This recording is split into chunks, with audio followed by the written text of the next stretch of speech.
So Tony Robbins said, need a vision that has the power to pull you. Well, my vision is going to California for 6 months, coming back, having the ECPR people come here, train people.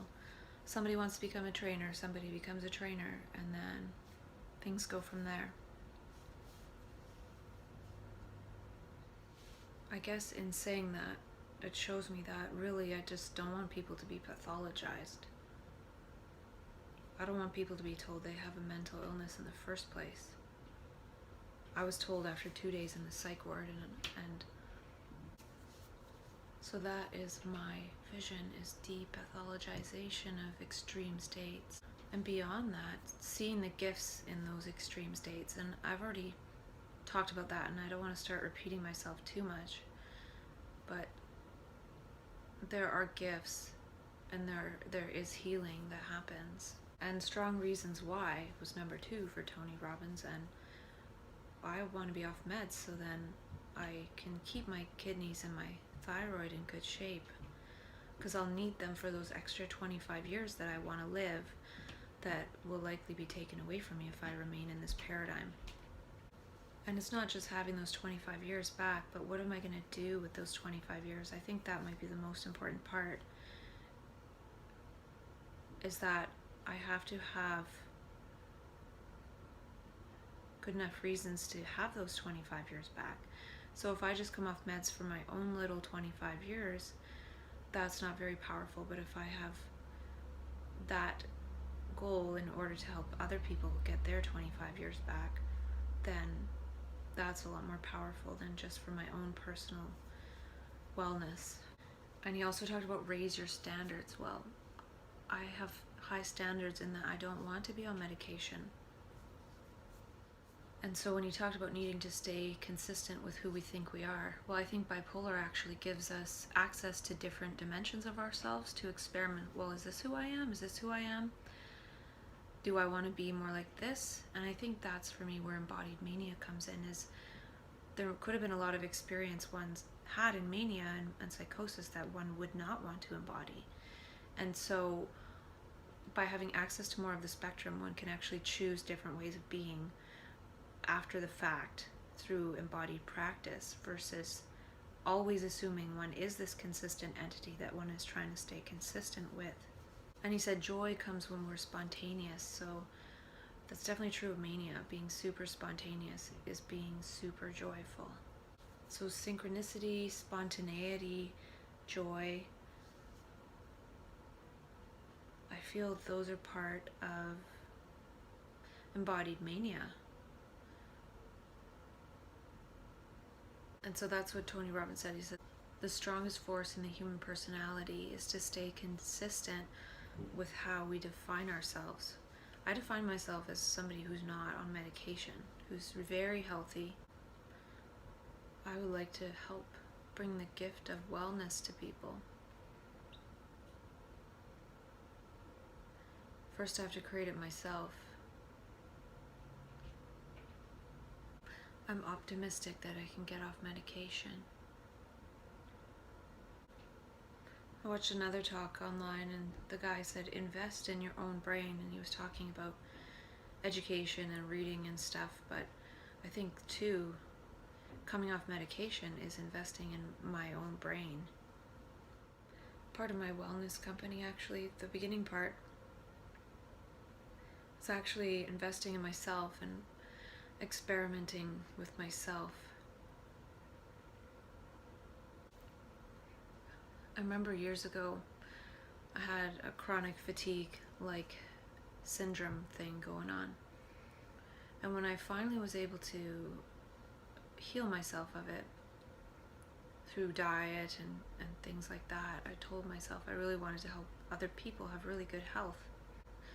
But then I didn't do that, and then it was too late, and then I had this mental health condition.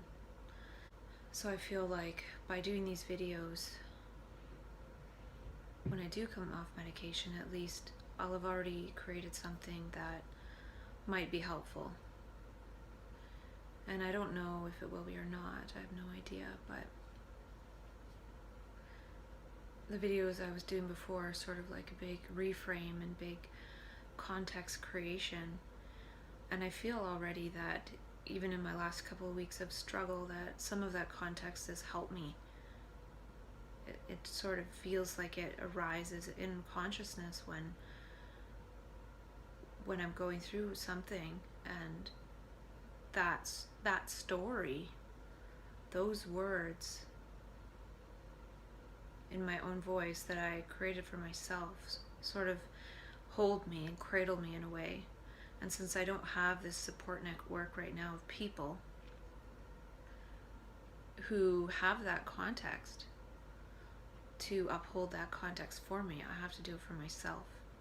So I feel like I do need to continue with some of the context creation, because that is my immunity in a way. By having my own words for myself, it's my immunity. If I was in a paradigm where if I went into an extreme state of consciousness and everybody had that sort of context or something similar and sort of came up to me and received me in that way and held me and cradled me, well, I wouldn't need to necessarily know that. If that's how the professionals responded, I personally wouldn't need to know that. I might come to know that after the fact, like, oh, that's what was happening, and blah, blah, blah, but it's almost like I have to create my own factual context, which is not necessarily factual in terms of scientific facts, but facts within my own neurons, facts within my own brain cells to keep me safe from that other story, that I need that other kind of help coming into my brain, coming into my consciousness. Because that other stuff is just a story. And I feel like I've talked to myself enough that it doesn't even really enter my brain so much. Like, I never really truly thought, oh wow, I could be going into psychosis, when I was having these extreme pains and body pains and my body was burning, and I felt extreme so-called anxiety. It was very painful, but it didn't go further than that. It didn't get the story of terror or of oh, that could mean that somebody's coming to kill me, or that could mean that whatever story. Like, I feel the story is actually related to the state of consciousness. So if I'm in extreme anxiety and kind of like terror, anything related to that, I could feel like I'm in the middle of a war, or hiding in a bathtub or something, because that's how terrified I feel. But my brain never created any of those stories, and I'm wondering if it's because that I've talked to myself so much with other context that maybe that context writes over those other possible associations that could even be called hallucinations and delusions, because my brain isn't going into that state of making the extreme fearful state, not coupling that with something that would be equated to a hallucination or a delusion. It's just the feeling. And it's not comfortable, but if there's no story associated with it that's like some terrifying, oh, I'm like being stabbed or something, well, then I'm not necessarily... Those are the things actually that require hospitalization for me, are those stories that start getting created. Like before, when I said I feel like I'm a homeless person and I feel like I'm not me. But if I've created enough context in my own brain to stop those other stories from arising that have nothing to do with me, maybe it's perhaps preventing some of the collective unconscious stuff and just remaining personal unconscious. Because those things aren't going to lead me to get really confused, because those things are going to have the euphoric sensation. I'm going to recognize that, hey, that's something from my past, or hey, that's something, whatever. It's a memory, or oh, that's something, processing things, like personal things, but not necessarily to the point where I'm like, where is this coming from? Like, where am I? Who am I? Because I don't know where these thoughts and these feelings and these associations are coming from. So what I'm saying is, by talking to myself enough in this way, it might prevent some of that. It might keep the euphoric sensation intact instead of it going beyond my own self. And the things I felt like I was in pain about were definitely personal things. And that could be the difference too, is that sometimes in my work and things that I research, I go into the pain beyond my own personal self, because just like with mental health, how I find it quite painful to witness what's happening to people, and it's labeled as their mental illness when obviously there's something going on, but a lot of what is making it worse is the medication, and that's not acknowledged. It's seen as necessary.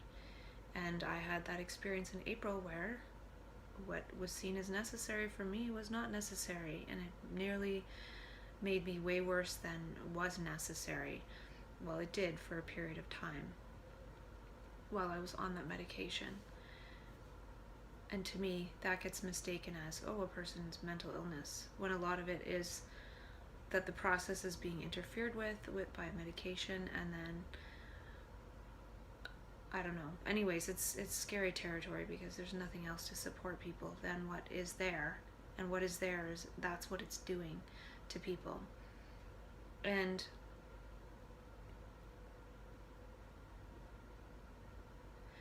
so yeah, I don't know what I was saying, but I feel like since it was a personal thing, it was kept personal, instead of sometimes when I go into those other states, I get very concerned over others. And that happened a couple months ago, and somebody helped me see that if I destroy myself over that, then I can't help others anyway. So it's sort of a silly thing to do, is to take on other people's stuff. I'd rather be in a position where I'm supporting people to thrive, so there's none of this working trying to not take on other people's stuff. I admire the people that are able to do that, because that's amazing. But even the paradigm to which they're devoting their energies is creating a lot of what they're there to actually help with. And that's the part I don't agree with. I wouldn't mind supporting people on medication if they were on it for a very short period of time, and then they were given nutritional and vitamin supports and all this other stuff. But the way it's going right now is awful. And I think that either nobody has a mental illness or everybody has a mental illness. We all have that same process going on within us, and certain people sort of spin out of control, and then we try to put people back together with medication, and that's not the long-term solution. And I was thinking about the trauma release exercise that I was doing, and how it induces a quivering or a shaking state. And I know that usually right before I get hospitalized, I'm like shaking like crazy, and I actually think it's releasing trauma. It's like the body's trauma release mechanism. Psychosis and mania are releasing trauma. And no wonder it seems confusing, because it's not like a logical state. It's not like, okay, so now I'm going to release trauma and you will be in discomfort for 5 minutes while I do that. No, it's just, it's a living process. So I wrote up some stuff on alternatives and options, and I don't know if I'm going to call my wellness company Clear Skies Wellness or Happiness First Wellness, something like that. But I don't really want it to be about mental illness, because I don't actually believe in mental illness. So it's not necessarily just for people diagnosed with a mental illness, because that can be a little bit dicey.